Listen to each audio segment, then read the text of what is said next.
This is With Interest, a business, finance and accounting news podcast brought to you by CPA Australia.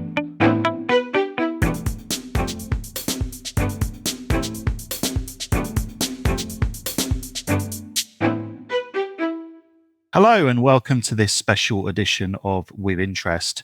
I'm Simon Downs.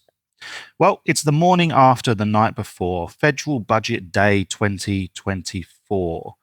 And joining me to discuss it, what was in, what was out, and who's paying for it are Gavan Ord, who's our business investment and international lead at CPA Australia and who's with me here in Canberra, and Elinor Kasapidis, who is our interim Chief Learning and Innovation Officer at CPA Australia, who's on the line from Melbourne. Welcome to With Interest, Gavan and Elinor. It's great to be back this year. Treasurer Jim Chalmers delivered the budget at Parliament House in Canberra yesterday evening. Some of the headline announcements that he was keen to focus on were, of course, the cost of living measures, including help with energy bills for households and small businesses, as well as some tax incentives to encourage business investment in strategically important sectors of the Australian economy. There was a big emphasis on house building, the Future Made in Australia package, and of course the small matter of the stage 3 tax cuts for every taxpayer in Australia, which of course we're already aware of. So Gavan and Elinor, I know you've spent a few hours between you looking over the details of the budget. Let's start with your overall assessment of the budget now that we're a few hours into all of the details and whether it's shaped up like you were expecting. Elinor, let's start with you. What were your main thoughts as you listened to Jim Chalmers handing down his budget last night and now that you've had some time to reflect? Thanks, Simon. My initial thought was probably not unexpected. The government did a lot of signalling ahead of time, and we understand where their thinking is coming from in the areas of industrial policy, and the stage 3 tax cuts were already passed. So I think when you look at it, though, holistically, it looks like an election grab bag, so giving things to a lot of different people, but whether or not it's properly targeted and costed for the maximum impact. You've got this $300 energy subsidy, which is intended really to game CPI a little bit to try and look at how that impacts inflation numbers and Reserve Bank decisions on interest rates. And then you have this industrial policy that's starting to come together, this Future Made in Australia. But it's very piecemeal. There are some projects that have already been pre-picked, and how that's going to lead to a prosperous future in 50 years and cement Australia's place on the global economy, I think it's still a little bit more to do. And so that for me is more questions perhaps. This government wants to win the next election. They want another 3 years. But I would like to see far more thinking, clarity and purpose behind what has been laid out in this budget. Thanks, Elinor. And what about you, Gavan? How do you feel about the budget now that you've had a few hours to digest it and the reaction of those who you've spoken to in the last few hours? What's the reaction been? Yeah, thanks, Simon. So usually the morning after the night before, I'm usually a little bit more reflective of the budget, and often some of the more positives come through when you think about it. On the night, we're pretty much going, there's some missed opportunities here.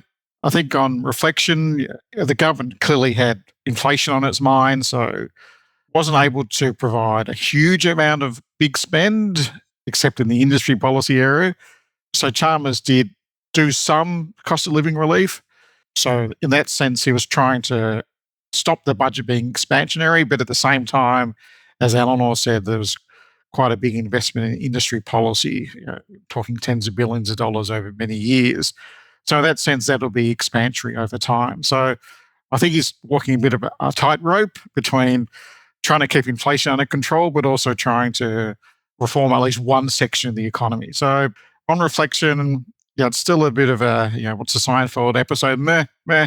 There was really nothing that stood out to me as grabbing my attention.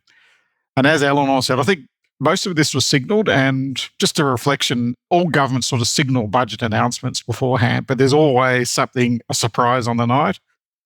There just wasn't that surprise in this budget, that everything was there signalled. So it was quite a different approach by this government to budgets than previous governments.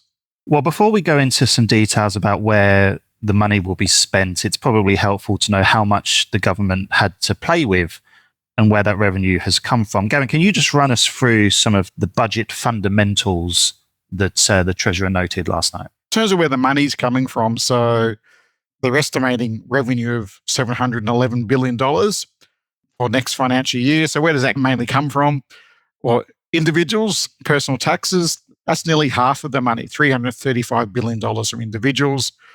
Company and resource rent taxes, so petroleum rent resource tax, that's $143 billion.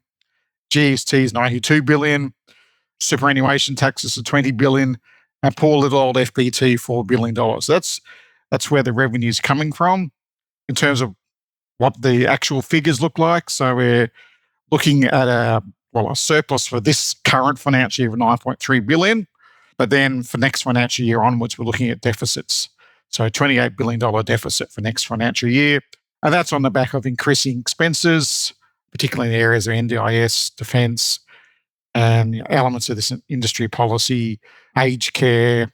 So the government has committed to quite a lot of expenses, and they're growing quicker than revenue.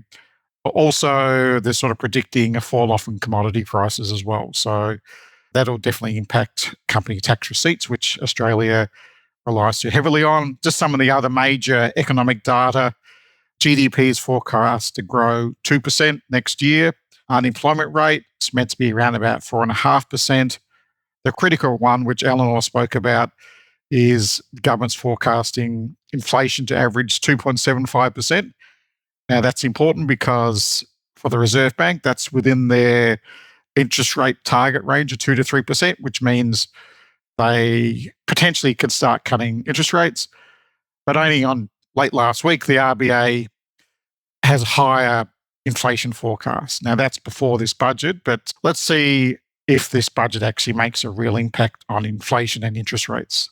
Well, let's jump into some of the detail on what the budget means for most Australians. We know that cost of living pressures was a big area of focus for the government. And in fact, in the lead up to the budget, CPA Australia asked our social media followers what they thought the government should be focusing on in the budget. Perhaps unsurprisingly, cost of living was the number one area mentioned by respondents to the survey, boosting household finances. Gavan, just tell us about what the government has included in the budget to address cost of living pressures. I'm primarily thinking here about the energy bill financial support that people will be getting. $300 off energy bills. Would it make a real difference to many households, do you think? Well, potentially. Just to let listeners know, every Australian household will receive a $300 rebate off their electricity bill. I understand that'll be automatically applied, and that'll be delivered throughout 2024, 2025. But the major cost of living relief really is the statutory tax cuts, which we know about. And the government spoke quite a lot about the statutory tax cuts. And there was also some changes around HEX, which was also announced before as well. So I think the major cost of living relief will be on statutory tax cuts for most Australians, and the $300 off energy bills, that'll be some relief. Interestingly, it's for all households and not targeted, which is an interesting approach by the government. Yes. Well, would it have been better to target this support, do you think? Elinor, do you have a view on this? Thanks, Simon. Absolutely. The lower income households, those that are on job seeker or other payments, are struggling, and that's where the inflation is really hurting them. Again, it comes down to, is the government doing this to impact CPI figures and as an election sweetener, or are they really designing policy that targets the poorest and those with the greatest challenges in our economy? So again, this is why when looking at a budget, it's political as well as economic. And when we read it, we need to understand the difference, what is actually good for Australia, what will contribute to our long-term productivity, and whether or not a $300 payment to all Australian households just before an election really achieves that. There was more help for renters announced in the budget as well. About 1 million Australians receiving Commonwealth rent assistance will see a 10% boost in their fortnightly payments. Again, part of the cost of living relief. Elinor, just coming back to you, there's always a risk with cost of living measures that they can contribute to inflation. This was an angle being pursued in media in the lead up to the budget. What are your thoughts on the impact on inflation? It's a tightrope, and I don't know that any government around the world has really solved the problem. So we are in this situation where we've got inflation, people are struggling, but employment is pretty close to full. And so even the $300 payment, it's not massive in its total cost. It sounds a lot in the billions, but I think it's around what else is the government spending it on. So even though there's a surplus this year, we've got the deficits forecast. You can see they're going to be putting money into the economy through various investments in industrial policy changes. All of that then trickles through the economy. Therefore, things like housing, if you're trying to build millions of houses by 2050, when we don't have enough builders, when planning permissions are not in place, you're just going to get supply blockages and costs are going to go up. So I think it's a little bit naive, perhaps, to really not look at the structural problems that we have, the tax system being one of them, labour supply, housing supply. Otherwise, this inflation thing and the broader challenges are going to remain for quite some time, and that will hinder the government's ability to actually achieve what it looks like they're trying to do. Kevin, anything to add? I think that's a really good summary. Things like you asked about the Commonwealth rental assistance, that's more targeted than $300 for all households. So the Commonwealth rental assistance increase, that's targeted at lower income earners. So I think that's good. But $300 for all households, I don't know. And as Elinor said, there's a whole other groups and measures they're implementing, which over time will add to inflationary pressures, and they're not addressing the structural issues Elinor talked about, the lack of skills in the workforce, supply constraints, lack of housing. So there's a whole lot of issues the government need to manage, and I know that they've got policies to address some of them, but the one policy they're not really addressing is tax and tax reform, which hopefully we get into. Exactly right. Well, I referenced the poll that CPA Australia ran on our social media channels earlier this week. Whilst cost of living measures was the number one area that people thought the government should focus on, there was also a really strong appetite to see some genuine substantive tax reform. Gavin, what tax-related measures were included in the budget that's worth mentioning? Well, not many really, but I will say there's a few sort of ones that stood out a little bit. So the instant asset write-off for small businesses, that'll be extended for 1 year. Would have been good to make it permanent, but we'll see what happens. And noting that the instant asset write-off extension for last year still hasn't passed Parliament, and we're only 6 weeks away from the end of financial year. There was also, in the industry policy area, there's announcements around a couple of production tax incentives for hydrogen and for critical minerals. They're quite large. They're in the billions of dollars, but they begin in around 2027. So there's a whole lot of what our former colleague Paul Drum used to describe rats and mice announcements. I think in the show notes there will be a link to our detailed summary of the tax and super measures, which I encourage listeners to have a look at if they really want details on all the tax measures announced. Elinor, no show-stopping tax reform agenda for another year. What would you ideally like to have seen realistically from the government this year? Tax is a long game. And for those of us in the policy space, I don't think realistically we could have expected anything. But that's not to say that CPA Australia, along with many other business and tax-focused policy groups, have been calling for a tax reform discussion for so long. And the more debt this government gets into, the more we have the dysfunction between the states and the territories on GST, as well as just state-based tax policies. Australia and the people will continue to experience productivity barriers. It's going to have capital shifting overseas to more competitive markets. So I think it's around we can't keep kicking the can down the road, but no government, and Australians as well, don't seem to have the appetite for a robust debate, because at the end of the day, when you change the tax system, there will be winners and there will be losers. You can increase the GST and make sure, though, that your social security payments are adjusted to compensate for that. You might remove imputation, and that will be a massive impact on, for example, retirees and super funds. So how do you make those tough calls around how to rebalance things? But this continued dependence on personal income tax, and as inflation drives wages higher and pushes more and more Australians into those higher tax brackets, it's a boon for the government, but it does really hurt individual Australians and the businesses that they run. Gavin, let's talk about support for small businesses a little bit more. So We know that around 1 million businesses will receive an energy bill rebate, $325 applied over the course of the year. I think many business owners would have been watching the budget, hopeful of some really significant interventions to help alleviate the cost pressures that they face. But I get the feeling that they will be left feeling a bit underwhelmed by what was in the budget. I think that's a pretty good summary of how many small businesses would feel on the night of the day after. Yes, there was the electricity rebate that you announced and the instant asset write-off we just announced. So there was a few things for small business. There's some extra money for the small business debt helpline and small business owners confronting mental health issues. All good, all positive. All those are good and positive, but more needs to be done. We need to focus on building the capability and capacity of small businesses. And we know from our Asia Pacific Small Business Survey that Australian small businesses underperform their competitors in Asia. And a large part of that is Australian small business owners don't necessarily have technology knowledge, the business skills knowledge. So I think there needs to be more focus in on developing those skills. And if we do, we will see a more effective, fast-growing, innovative and creative small business sector.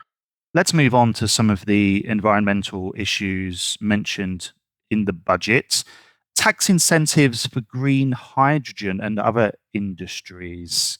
Gavin, your take on this? Well, first take is there's quite a lot in terms of building what the government calls the Future Made in Australia initiative. And that's really centred around the renewables industry. And in the budget papers, they talk about Australia becoming a renewable energy superpower, whatever that means. So they've got green hydrogen tax incentive and there's a critical minerals production tax incentive.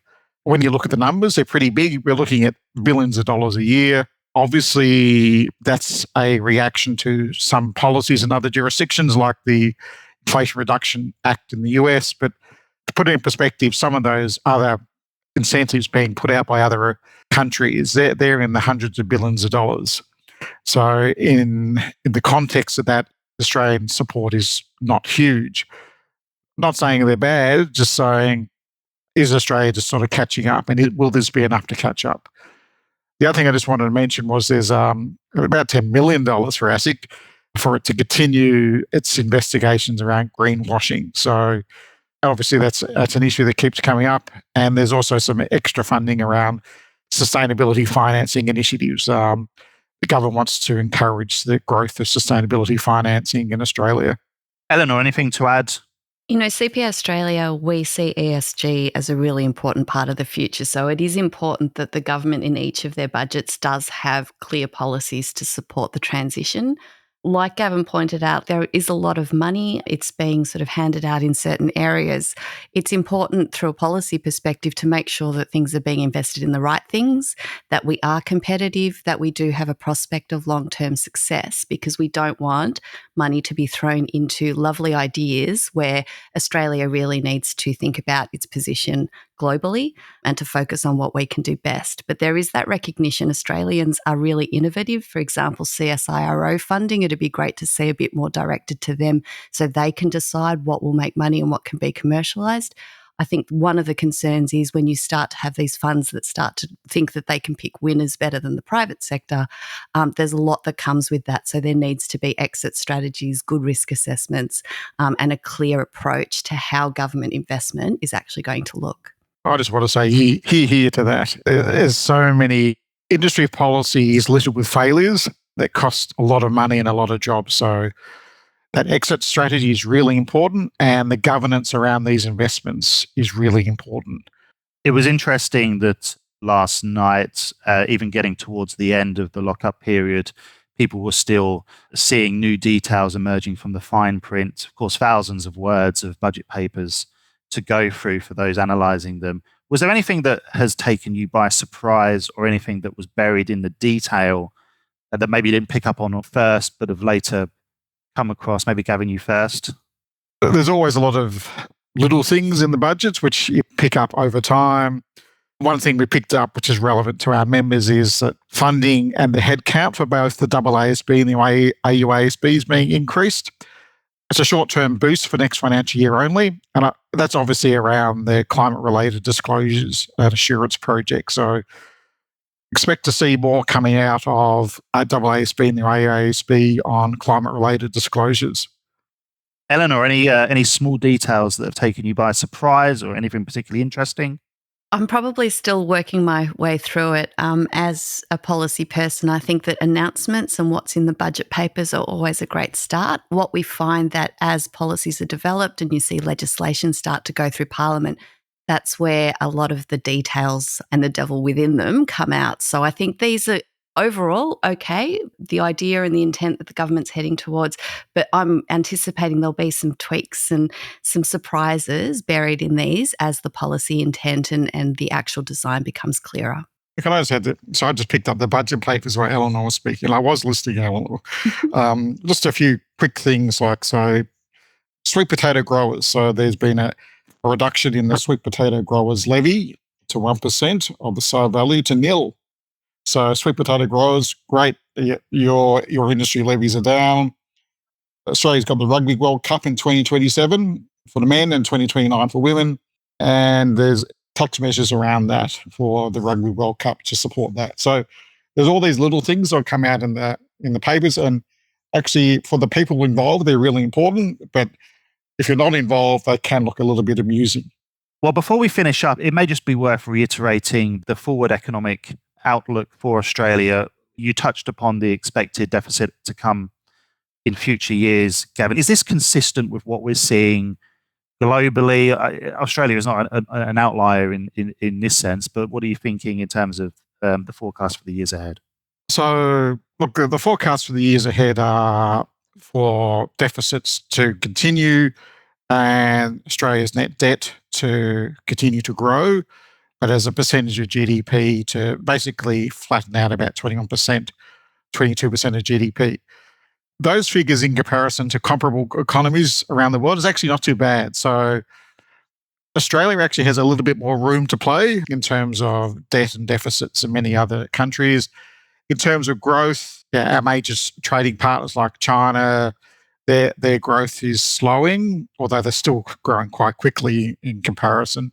US, there's starting to pick up, and Europe is not looking great. So in the global economy, I would say it's uncertain, and I think that's the words that the Reserve Bank most recently used. So it's a very uncertain environment economically.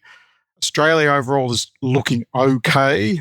I'd much rather be in Australia than some of the European countries at the moment in terms of economics. But there are a lot of challenges. We are very much dependent on a small number of commodities, and the government wants to diversify the economy through this Future Made in Australia package. But there are risks attached to those packages. And Elinor, any final thoughts on the big picture? Well, the government itself has forecast deficits despite bringing in a surplus this year. And I think we need to be clear that this is a choice that the government has made so that there is that runway or that flexibility in our budget that Gavan alluded to. So the government is actually consciously implementing new policies that will increase deficits. And what that does, once again, is increase pressure on taxes. So one of my concerns is if costs blow out, if new industrial policies are created, if things don't actually perform the way that they are expected to, those returns, those debt levels are not going to be as good as what are predicted. And who ends up footing the bill? The taxpayer. So again, there's this dynamic where if the government chooses to spend its surpluses, and I think it's a missed opportunity for the Treasurer to demonstrate fiscal responsibility, if they continue to choose to spend like this, there's got to be the broader question about, well, how much? What are the guardrails? And when do you realise that taxes are going to have to increase to pay for all of this? Well, that brings us to an end of our federal budget special on With Interest. Thank you to Gavan and Elinor for sharing your thoughts with us.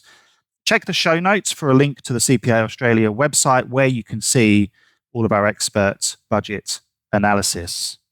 And just a reminder that With Interest is a weekly podcast. Look out for our episodes and don't forget to subscribe to CPA Australia podcasts on your favourite podcast app. From all of us here at CPA Australia, thank you for listening. You've been listening to With Interest, a CPA Australia podcast.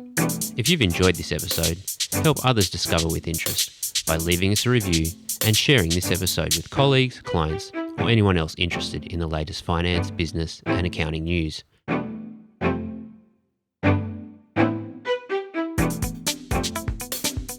To find out more about our other podcasts and CPA Australia, check the show notes for this episode. And we hope you can join us again for another episode of With Interest.